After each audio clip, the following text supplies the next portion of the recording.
Back in December of 2024, it was announced that Marvel was doing a crossover with Godzilla. These were a series of one-shots and they're finally over. However, Marvel is still doing a crossover with Godzilla as the new series Godzilla Destroys the Marvel Universe just recently released at the time of this recording.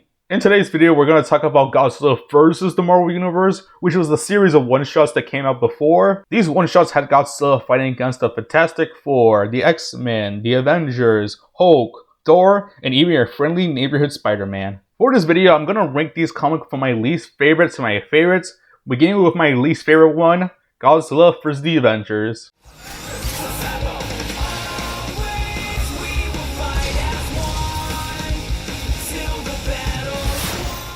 The reason why this one is my least favorite one is just how the story is structured. The story began with Maria Hill wanting to know what happened during the battle. The Avengers explained that they were on their way to defeat Fin Fang Fu, but then a giant lizard appeared, that giant lizard being Godzilla. As you can tell by the purple dorsal plates, this is Godzilla 2000, which if you didn't know is my favorite Godzilla. The reason why he's my favorite is because of nostalgia bias, alright? I grew up with this Godzilla, he's my favorite one. Anyways, the Avengers continue to talk about what happened during the fight, but during the fight, Jet Jaguar randomly spawned in. When Spider-Man meets Jet Jaguar, he asks Luke Cage if that thing looks like a jet to you, which Luke Cage replies with, it looks more like a jet than a Jaguar. In the present day, Spider-Man continues to question Jet Jaguar's name. In the present, we meet the Kaiju Chaser unit, who are responsible for creating Jet Jaguar.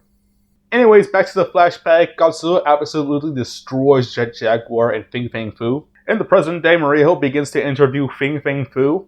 Fin Fang Fu revealed that he called himself the King of the Monster, which led Godzilla to beat the shit out of him. With all this knowledge, we can finally piece all of it together. Fin Fang Fu was destroying the bridge, he called himself King of the Monster, Godzilla didn't like that and beat the shit out of him. The Avengers and Jet Jaguar was there, Godzilla destroys Jet Jaguar and Fin Fang Fu, Godzilla leaves, and everyone was like, yeah, that just happened.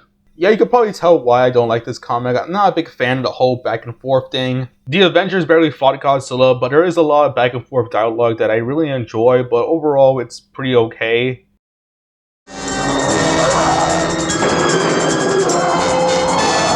General Ross and his Thunderbolt team are planning to defeat Godzilla once and for all. Kumanga, who's under the control of the Thunderbolts, managed to defeat Mothra. Mothra's cries summoned Godzilla just as the Thunderbolts planned. General Ross and Bruce Banner get inside some Mechagodzilla units. Even with the GOAT Kumanga on their side, Bruce Banner's Mechagodzilla got heavily damaged. 5 seconds later, Godzilla kills Kumanga. They want to stop Godzilla no matter the cost, so they summon Hedorah. However, Bruce Banner gets trapped in his Mechagodzilla unit. With the power of rage, he became the Hulk to break free. Hulk tries to smash Hedorah, but unfortunately because of Hedorah's toxic body, his hand was burned. Hedorah managed to defeat Godzilla as well. Hulk used electricity to revive Godzilla. Hulk also put some of his Hulk juice inside Godzilla, which transforms Godzilla into a Hulk-like monster. In this form, Godzilla absolutely destroys Hedorah. With Hedorah destroyed, there's only 2 people left standing, Godzilla and Hulk, but unfortunately the Hulk juice ran out. Also, I want to correct myself, earlier I said Kumanga died, but apparently Kumanga survived the atomic breath somehow.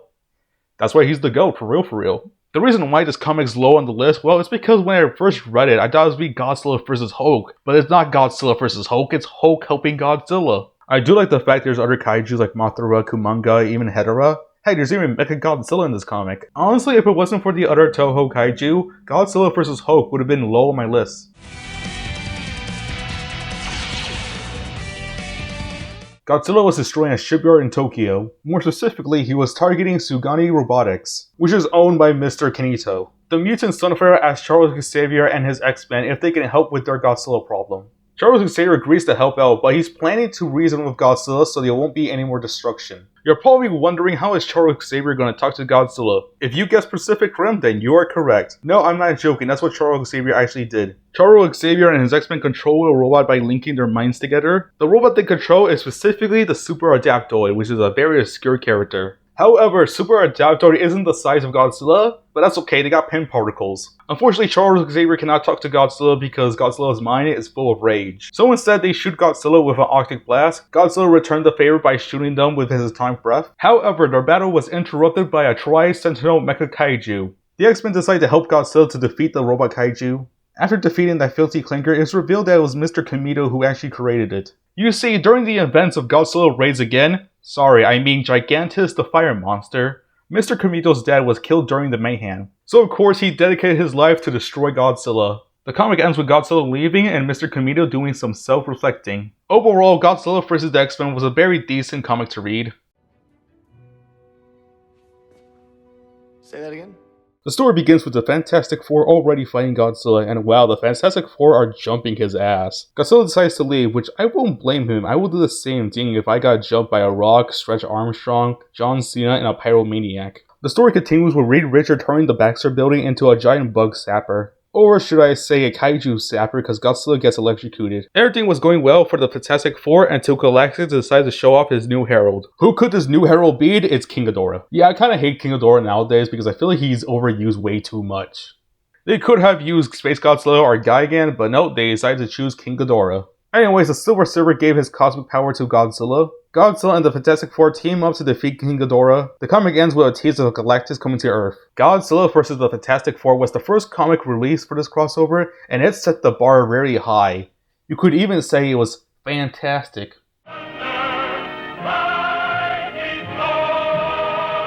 The Hand decides to resurrect Godzilla, but the Godzilla they decide to resurrect is specifically Godzilla GMK. Yes, I'm being serious. This is Godzilla GMK. The comic even refers to Mothra and King Ghidorah as the guardian monsters. Yeah, I was not expecting GMK Godzilla to show up in the modern day. There's not really much to recap because the comic is literally just Thor fighting Godzilla for the entire comic. Their first fight is on Earth where Thor wins by freezing Godzilla. The Hand gives Godzilla the power of Gore the God Butcher, and so Godzilla decides to destroy Asgard. Of course, this pissed off Thor, so they begin to fight again. The comic ends with them continuing to fight to this day in hell. Majority of this comic run has been the Marvel superheroes teaming up and helping Godzilla. But to be fair, Godzilla vs. Thor was the last comic in the series, so I guess it makes sense to end it with a bang.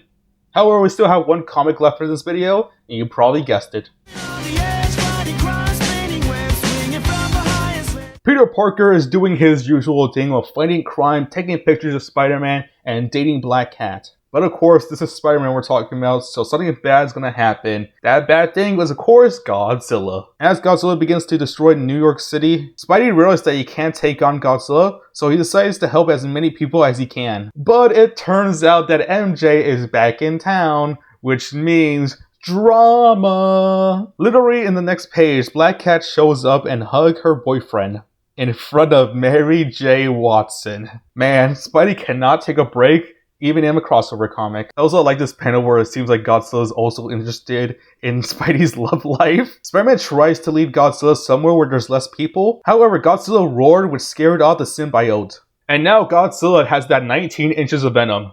Off panel, Spider-Man was able to get Shocker's gauntlets and his classic outfit. He was able to remove the symbiote from Godzilla, but the symbiote really wanted Godzilla back. However, Godzilla was not ready for a committed relationship, so he shot the symbiote with the atomic breath. The comic ends with Godzilla leaving and Eddie Brock getting the symbiote. Yeah, out of all the 6 comics, this is my favorite one. I really like this one a lot. I also might be very biased because Spider-Man is my favorite comic book character, but let me know in the comments what you guys think. Do you guys like any of these comics? Are you excited to see Godzilla destroy the Marvel Universe? Let me know in the comments down below. I've been Mecha64Zilla, and I'll see you guys next time. Don't be sorry, this is my journey.